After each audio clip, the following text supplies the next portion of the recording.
Okay, so half of chapter 4 done. The exponential half of the chapter we have covered. So we're going to move on to the other part of the chapter, which is logarithms. So before we jump into what they are, look at this question. I want to come up with an equation that I would solve if I wanted to find out how long it would take for the current population of Nigeria, which is 170 million people, to double if it's growing at 2.552%. And we're going to assume continuous growth. So it works just the way money in a bank account grows continuously. It follows the same formula. But P instead of principal is the initial population. Okay. And R is the rate at which it's growing. T is time. So let's plug some stuff in here. What is my initial population? 170 million. I'm just going to write 170 and say, all right, I'm working in millions. You could do that. You could do that too. Yeah. Use scientific notation. Okay, E was just a number we learned about last class. It's like 2.7 something. R is the rate as a decimal. So what should I put in for R? 0.02552. You got to change that percent to a decimal. And then the question is asking how long. So T is what I'm going to be solving for. T is the thing that I can't replace right now. What goes in the other side of the equal sign?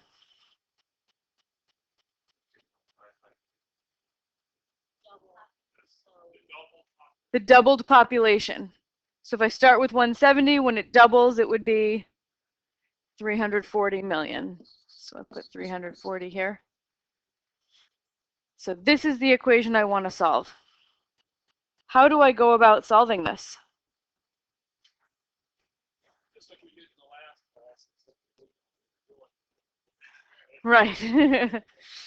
Yeah, so we could start algebraically, right, trying to divide by 170, because the overall goal when you're solving an equation is to isolate the variable, right? Get the variable by itself. So this is a step in the right direction, getting rid of the 170s. So I have 2 equals e to the 0.02552 t. And now I'm kind of stuck, right? I don't have a way to undo raising e to the t power until 10 minutes from now. Yes, I could estimate, I could solve graphically, right?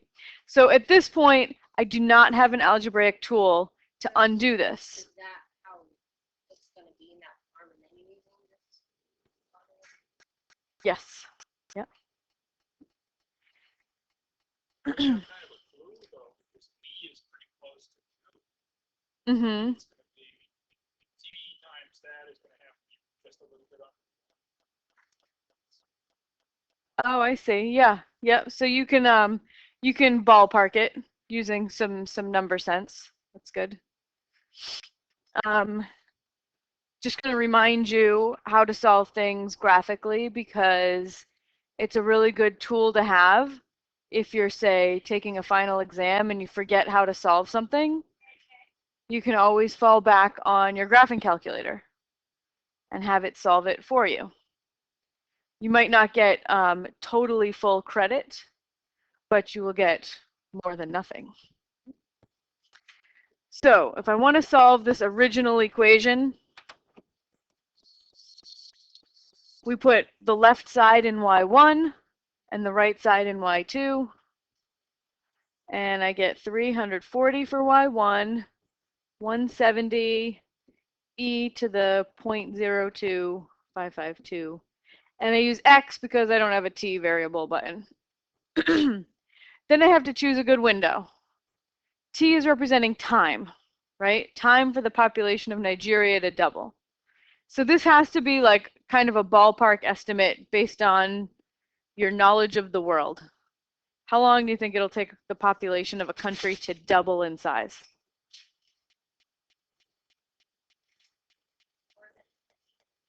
More than 3 years, yeah, probably. 20 years? Let's try. And then for y, I'm going to be graphing the line y equals 340, which is a horizontal line at a height of 340. So I just have to make sure that I can see that line.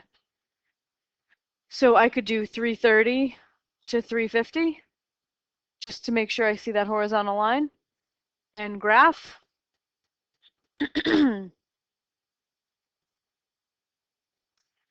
And I think maybe I didn't go far enough out in time. So let's change it to 100. Oh, okay. There we go. Now we see it. So the line that's going up, that is the population of Nigeria, right? It's increasing.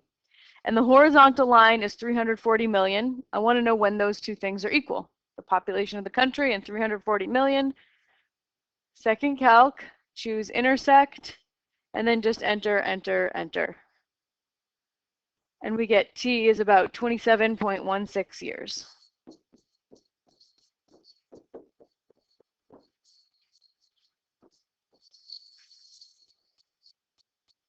Question. Mm-hmm.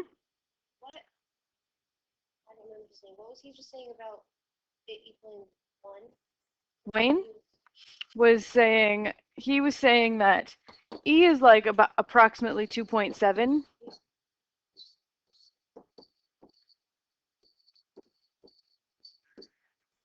And this whole thing has to equal 2, right? And he said, well, 2.7, close enough to 2, right? Because he's trying to do all the arithmetic in his head. 0.0252t, which would be 2 to the 0.02522 to the t.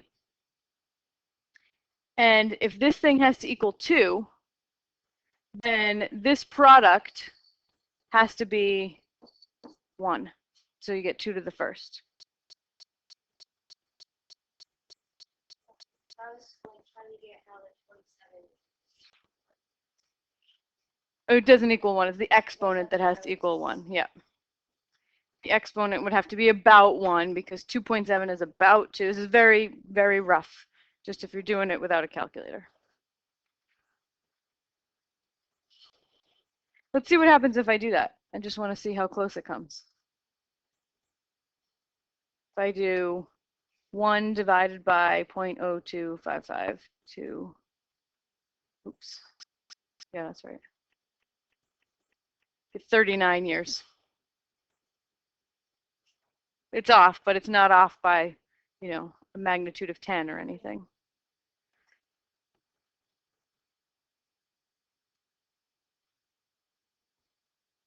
So right now, the only way we have to solve that is the graphing calculator or some sort of numerical method where we guess and check or estimate.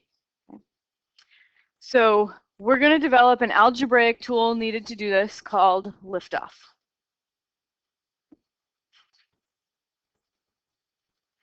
So here's a graph of 2 to the x.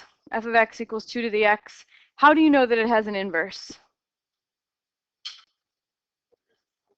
Because it's 1 to 1. How do you know it's 1 to 1? Vertical and horizontal, right? Yep. Yep.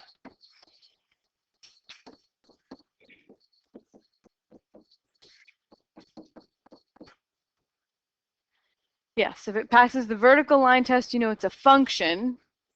And then if it also passes the horizontal line test, you know it's that special kind of function that has an inverse function. What is the domain of 2 to the x? What are the x values that that graph covers? Great. All real numbers, minus infinity to infinity. And how about its range?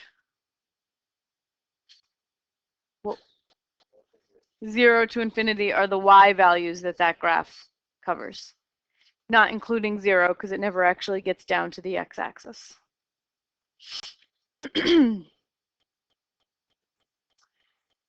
Okay, so I'm going to just let the letter g be the function that is the inverse of 2 to the x. I know it has an inverse.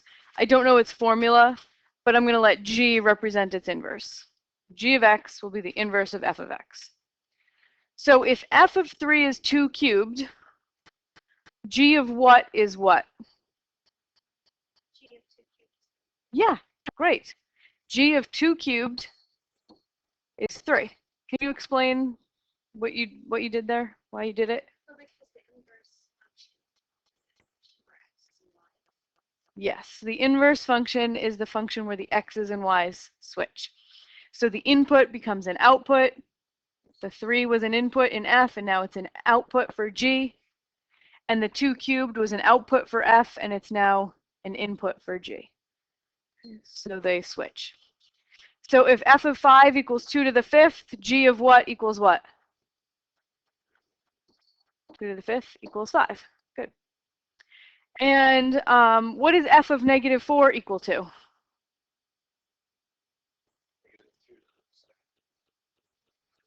Two to the negative 4, right? F is the function 2 to the x. You're just plugging in a negative 4. So it's going to be 2 to the negative 4. So if f of negative 4 is 2 to the negative 4, solving them, what do you mean? Oh, why aren't I calculating that number? You'll see. I could, but I want you to see that what's happening when I use the inverse function is I'm lifting off the exponent. Right? So if I had written 8, it wouldn't have been so clear that what I'm doing is I'm lifting off the exponent, and that's the answer. So I have f of 3 is 2 cubed, which means that g of 2 cubed is 3. And I'm just plucking off the exponent. That's the job. That's what g's job. It just takes the exponent. Is this only in the sense of two Don't get ahead of me now. It's a good question, but I'm not going to answer you yet. So we're going to call g the liftoff function because it just lifts off the power. Okay, so just use the idea, the general idea of lifting off the power to answer these. What would g of 5 to the 4th be? 4. And how about g of 3 to the 2/7? 2/7. We're just lifting off the powers here. Negative 2, negative 1.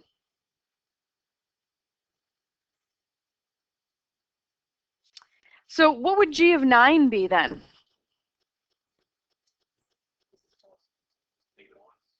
Negative 1? How are you coming up with negative 1? It's just 9. There's no extra equity. You just take those. Go to the first power. 9 to the 1st, yeah. So I could write 9 as 9 to the 1st. And then when I lift off the exponent, what do I get? 1. Okay. Anybody have a different answer? 3 squared, yep. So I could write g of 9, and instead of writing 9, I could write it as 3 squared. And then when I lift off the exponent, my answer is 2. This is very bad. Why is this very bad? What's the problem with having 2 answers? It's not a function. Yeah, it's not 1-to-1 either, yeah. Aren't you kind of synthetically doing it, though? I mean, you're allowed to do that. Yeah, yeah, so 9 is 9 to the first. You know, kind of like you get a positive square root. oh, yes, we have to come up with some kind of standardized rule of how we're going to do this rewriting the number as with an exponent. No. So we have a problem here in that I have 2 outputs, 1 and 2, for the same input of 9. 2 outputs for the same input.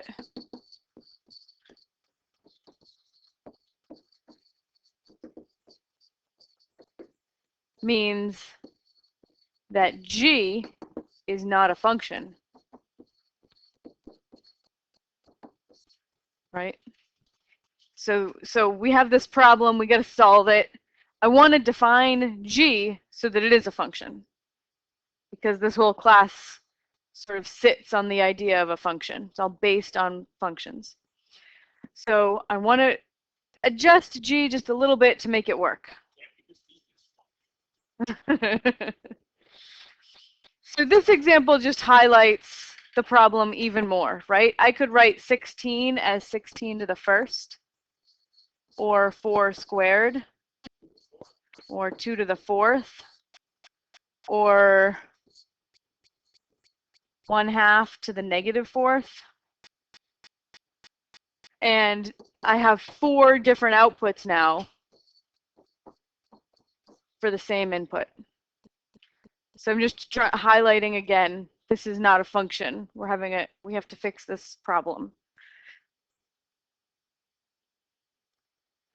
So the power that we're going to lift off depends on the base that we choose, right?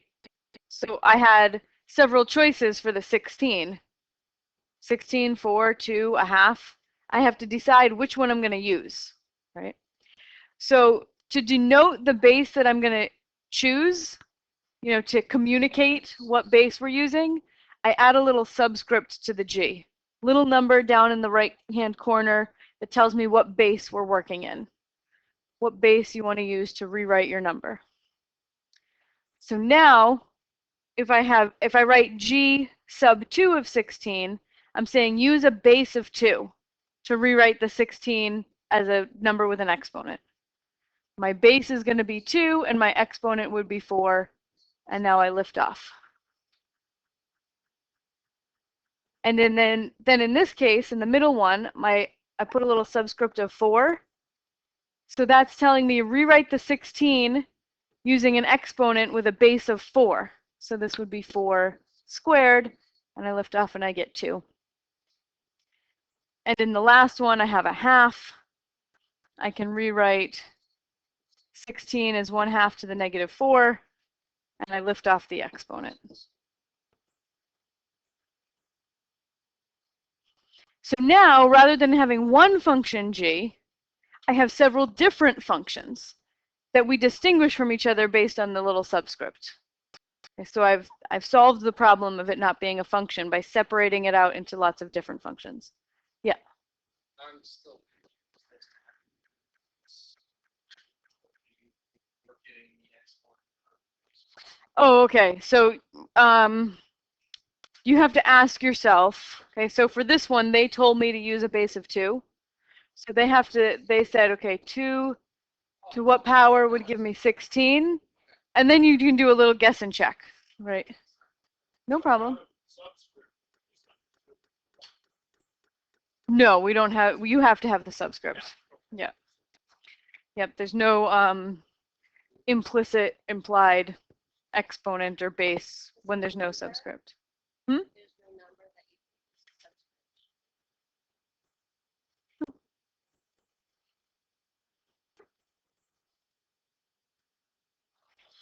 Okay, so here's a little bit of a tougher one. G sub 8 of 16. So I want to figure out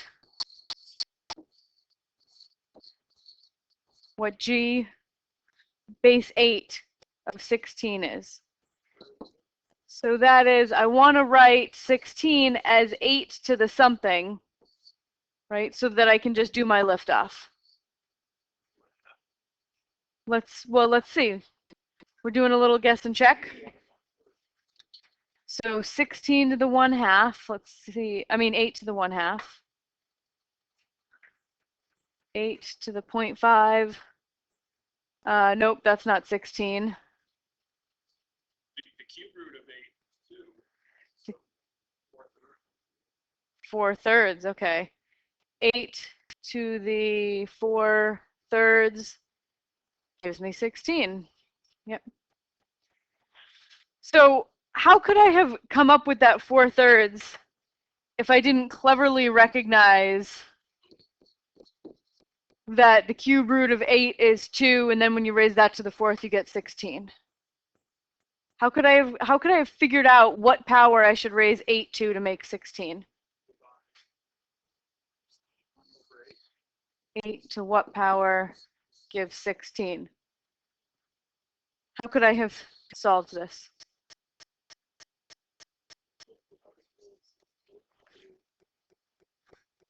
What does that mean, taking the xth root of 16?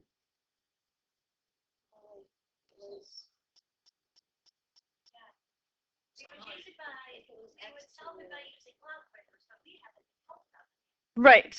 You would solve it using logarithms, but you haven't been told about them yet. So what do we resort to? I would have done kind of the same Solve it graphically. E and the 2. Yeah, or do a little trial and error in your calculator, or solve it graphically. So if necessary,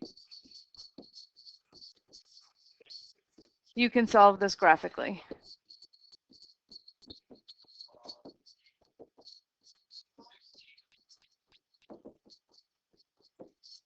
What?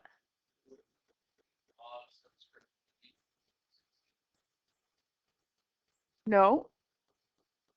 We haven't introduced logs yet. Logs still don't exist. You should go back and fetch rabbits, then we'll get on. So we can come up with the exponent, cleverly, and if you need to, you can solve an applicable equation graphically. Okay, so given that, I want you to work through this chart with your groups. Okay. Don't worry too much about the middle column here. I just want you to evaluate each of these G's. So for example, G base 5 of 125, that means you want to rewrite the 125 as 5 to the something, and then lift off the something. So we rewrote 125 as 5 cubed, lifted off the 3. So see if you can do the rest of these. Okay, let's go over some of these. So G base 3 of 9, right? So they're asking me to rewrite 9 using a base of 3, right? So what would my exponent be? 2. And then I do lift off and I just get the exponent. Right. So now I want to do G base 8 of 1/16. So G sub 8. And I want to rewrite 1/16 as 8 to the something. So what should I raise 8 to get 1 over 16? Negative 4/3. Great. How did you figure that out? We figured out the source that 4/3 about 8 4/3. Yep. So it could. Yep. So about 5 minutes ago, we calculated 8 to the 4/3 and got 16. If you want that 16 to move to the denominator, make the exponent negative. Yep. Otherwise, if you were unable to sort of think that out, what could you do? Well, it flips over exactly like the one we had where the 8 turned to the 16. 1 over 16. If you just ignore the 1 over 16 and you get the 4/3, just put the minus sign in front of it. Yep. 1 over 16. Yes. Great. Yep. What could you do if you just stared at that and you were like, I have no idea what to raise 8 to get 1/16? What could you use? The calculator. You could say, okay, well, I'm trying to figure out 8 to what power gives me 1/16. And then put that in your calculator and solve it graphically. Make this y1, make this y2, and solve it. And you get y equals negative 4/3. How do I get what? So when you want to solve something graphically in the calculator,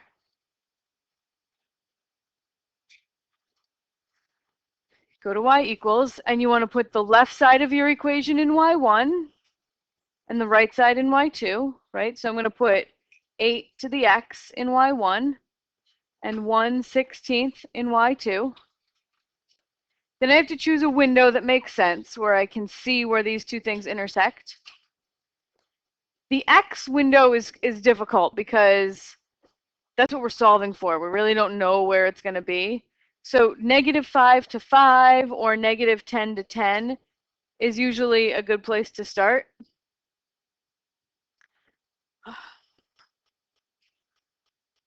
negative 5 to 5 or negative 10 to 10, unless you have some kind of context, like you know that x is representing time or something. But in this case, there's none, so we just have to go with a random guess. But for y, we have a really good way to narrow down y. Because one of my equations is y equals 1/16, which is a horizontal line at y equals 1/16, just a little bit above the x-axis. So I need to make sure I can see that thing because I'm looking for where it intersects with the other graph. So I'm going to make y go from maybe 0 to something a little bit bigger than 1/16. 2/16. Sure, I'll just double it. 2/16. And then I graph it. And I'm trying to figure out where these two things intersect. So I do second calculate, choose option 5, intersect. And with this option, you can just press enter, enter, enter. And we get negative 1 1/3 for x.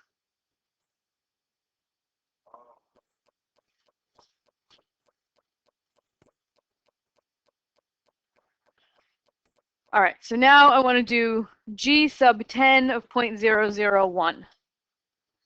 G sub 10.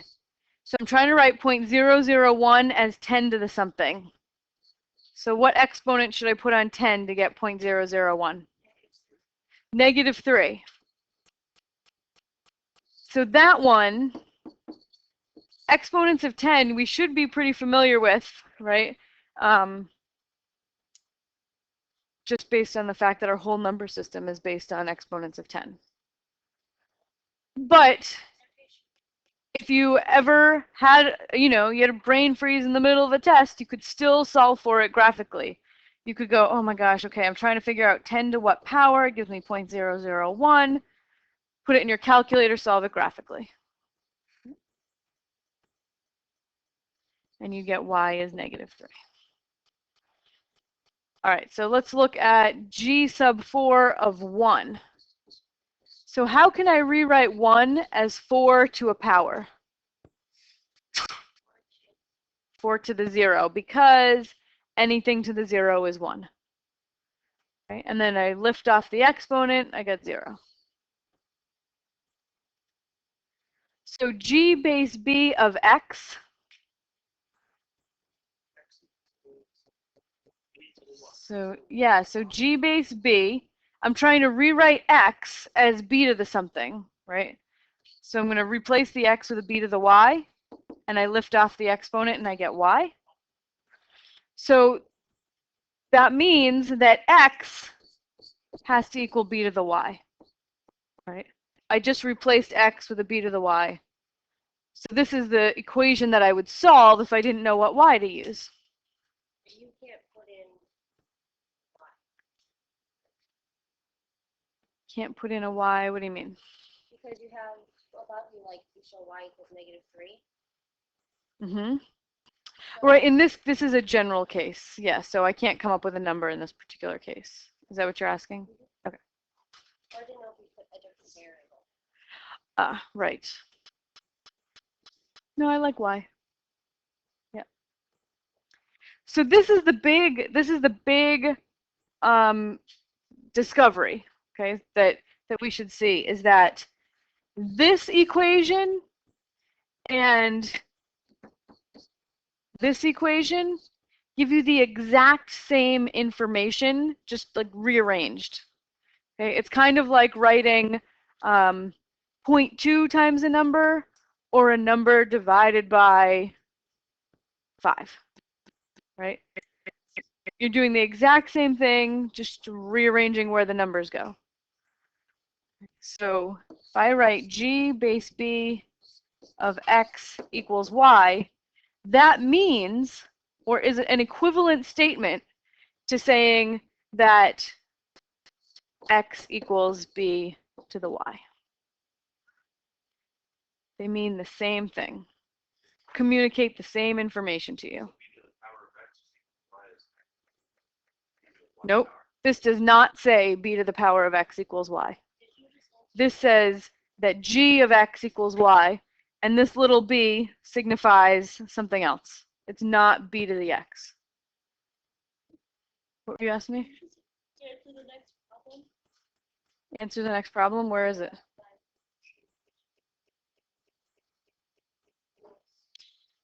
No, I mean, Oh, yeah. I'm going there. no, is that what you just did? Oh, yes. This is what I just wrote. Yeah. That's the big conclusion. And then you abbreviate it as x equals Yes. Mhm.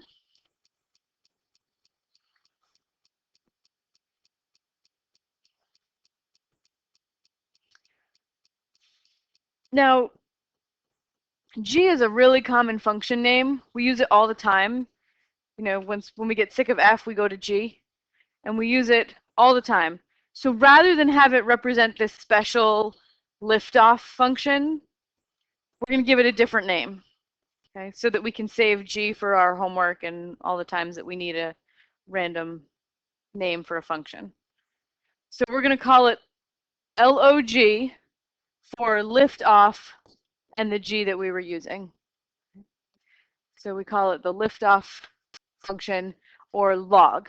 Is that what log actually No, it's just a clever way to teach it. same concept? Sure. Yeah, log stands for logarithm. I don't know why they call it that. Yeah. Okay. So this statement is just this statement, but instead of writing G, I'm writing log. Okay. So this is really, really important that these two equations mean the same thing. They're equivalent equations. Right, yeah.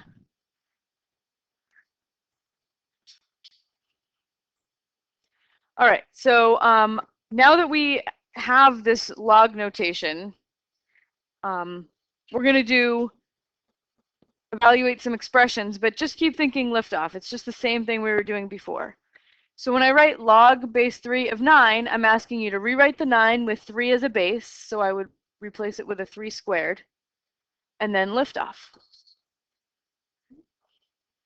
So in your groups, try to evaluate the rest of these. Okay, so sorry to rush you along. Just 15 minutes left. So if I have log base 4 of 16, I want to rewrite the 16 with a base of 4, so the exponent would be 2, lift off the exponent. Log base 5 of 1 over 125. So I have to rewrite 1 over 125 as 5 to some power. What's the power? Negative 3. Negative 3. So to reason that out, you would say, well, 5 cubed is 125. If I want it to be in the denominator, just make it negative. So I get negative 3 when I lift off. So log base 37 of 37, they want me to rewrite 37 as 37 to some exponent. What's my exponent? 1. Lift off and you get 1. How do I rewrite 1 as 37 to a power? To the 0, yep, because anything to the 0 will give you 1. Then we lift off, get the 0. How about log base 8 of negative 1? All right, so I'm trying to rewrite negative 1 as 8 to the something, right? So I'm trying to solve 8 to what power will give me negative 1? Will never happen, right? Because 8 to the x, or 8 to the y, whatever, looks like this. And negative 1 is down here below the x-axis. These two graphs will never meet because 8 to the x, I should just call this an x. 8 to the x will never cross the x-axis.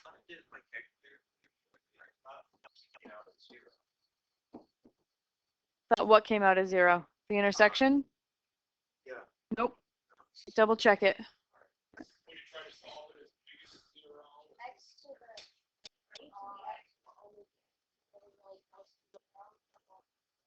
It won't go through the x-axis. And 8 equals -1. Maybe you just graphed 1 and not -1, because those would cross at 0. Yep. All right, so here's a graph of log base 2 of x. So I just put some 2 to some powers as my inputs, and my outputs were just the exponent, right? Just lift off the exponent. So input 2 to some stuff, lift off the exponent to get the output. And I plotted some points, connected them with a nice smooth curve. Now I want to know what happens if I graph y equals 2 to the x.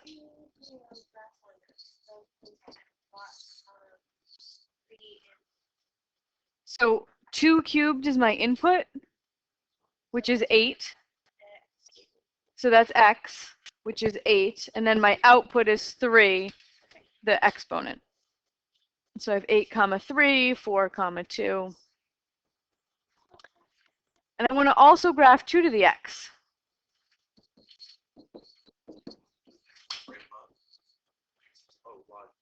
Yeah, that's log base 2 of x. 2 to the x is when I input some x's and I raise them all 2 to that power.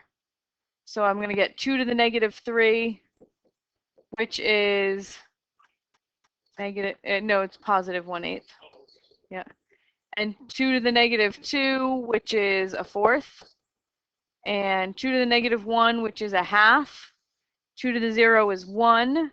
2 to the 1 is 2. 2 squared is 4. And 2 cubed is 8.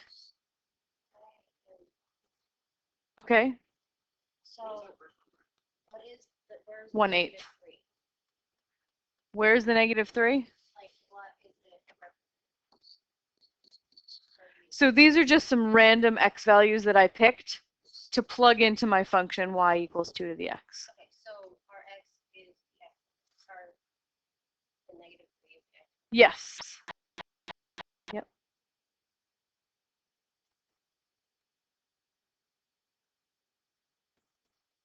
So if I plot some of these points, see I have -3 an eighth, -2 a fourth, -1 a half, 0 1, 1 2, 2 4, and 3 8. And I connect them. And this is the graph of y equals 2 to the x. Yes. Nope. Nope. Keeps going. So yeah, these two are inverses, right? They're reflections over the line y equals x. The table of values is just reversed. For the log function, x is, the inputs are 8, 4, 2, 1. And for 2 to the x, my outputs are 8, 4, 2, 1, right? So the tables just switch the columns of x and y. That's what an inverse does.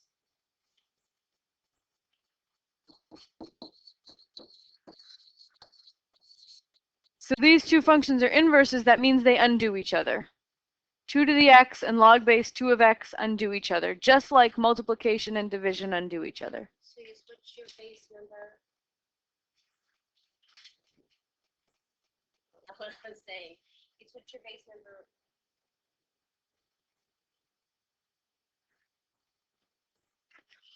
So there are two bases that are considered special, base 10 and base E. So base 10 is important because our number system is base 10. And so we end up encountering it a lot. And base E is important because remember last class we talked about the number E and that it pops up a lot in exponential growth in real world problems. So they're given special attention when it comes to logs. When you see a log without a base, you assume that the base is 10. So if you see plain old log x and they didn't put a base to tell you what base to use, you assume it's 10. And we call that the common log. Base 10 is the common log. So a couple of little things with base 10. Log of 1,000, what would that be? 3. Explain why. because 1,000 can be written as 10 cubed. And then we lift off the exponent, 3. And if I were to write this in exponential form, this just says that 10 cubed equals 1,000. These two equations give you the same information. 10 cubed equals 1,000. How about the log of 0.01? What does that equal to? -2. Because 10 to the -2 is 0.01.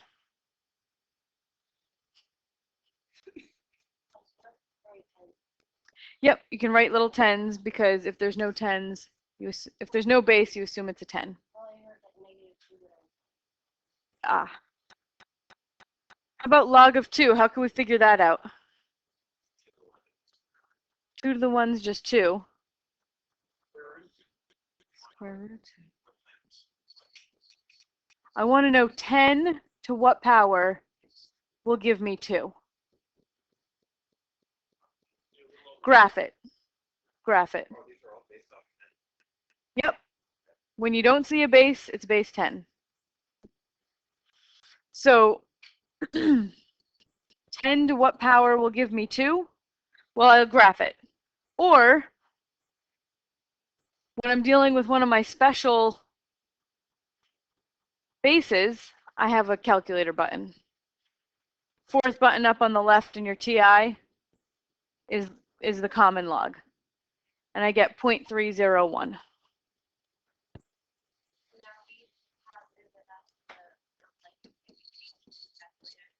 Right, yeah. There's no weird settings or anything. Log 2. Nope. And then to check that this is right, I should be able to write this in exponential form, right? If log base 10 of 2 is 0.301, then 10 to 0.301 should be 2. So let's check. Let's do 10 to previous answer. Yep, that way we won't be off too badly. And I get the 2. Get the 2 back. So it's like a round trip, right? If you do the log and then the exponent, you get a round trip. Say that again, Justin. I know, I want you to say it out loud for everybody. Right. You can't take the log of a negative number. There's no number that you could raise 10 to and get a negative answer. So this is undefined. And it is undefined because if I try to solve 10 to the x equals -2, I have no solutions.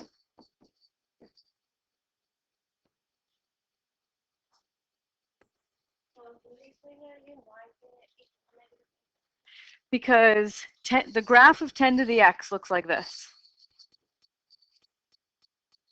And -2 is down here, and they will never meet.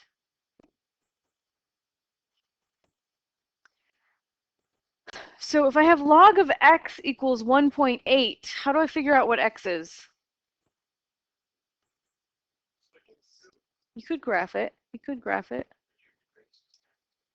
10 to the 1.8. Yeah, change it to an exponential form. 1.8 is the exponent that goes on 10 to get x. So x is 10 to the 1.8, which is approximately 63, I think. 63. Now, I need to be able to go the other way too. If I have an exponential equation, to write it using logarithms. I have a question. Yes. Is now, are log x and x different? Log x and x different. Yes, because we just have log x. Yes. 1.8, Yes, now we they are have- different. Because I was thinking, how can that equal 1.8 and x equals 6? Right. The log of x and x itself are different. Yes.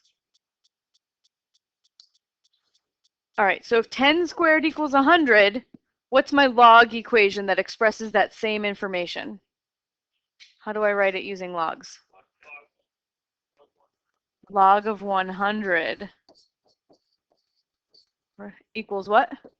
2. Yeah. Log of 100 equals 2. So a good thing to remember is that logs are exponents. Okay, the log is the exponent. So log of something is the exponent from the other equation. So we have the log of something is the 2 because the 2 is the exponent. Logs are exponents. So if I want to do this one, how would I write that as a log equation? Log of 1 milligram. Log of 0.001 is -3. We're taking the equals on the right-hand side and putting it in the log. Mm-hmm. Yep. And it equals the exponent because a log is an exponent.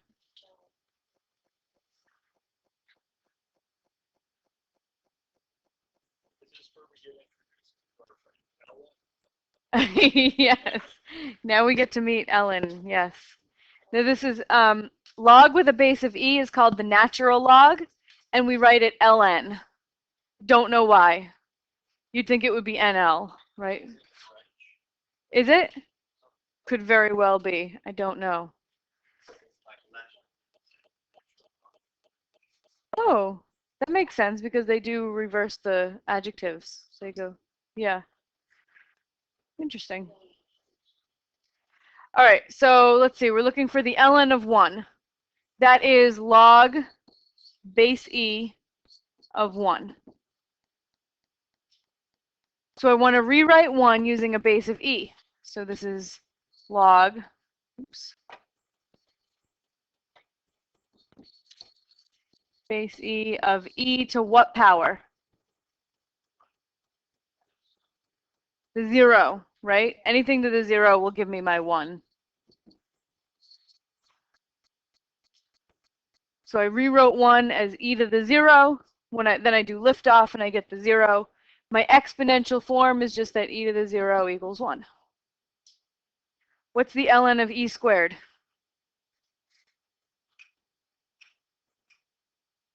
Quick, give me an answer. 2, thank you. It's already written, primed for us to just pluck the exponent, right? That's like asking, what's the name of the boy named George? Right? The ln of e squared, 2. What's the ln of e? 1. Pluck off the exponent. If I want the ln of 15, I have a button for ln. It is 3 up on the left, ln of 15. I get 2.708. Yep, works the same as logs. Yep. And I can check it because e to this number should give me 15 back. So if I do e to the previous answer, I get 15 back. Make a round trip. E is actually 2.718. Yeah.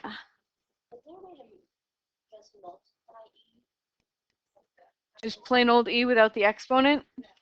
Well, you could either just put in e to the 1, put the exponent as a 1, or there is another e button over here with the division sign that has no exponent.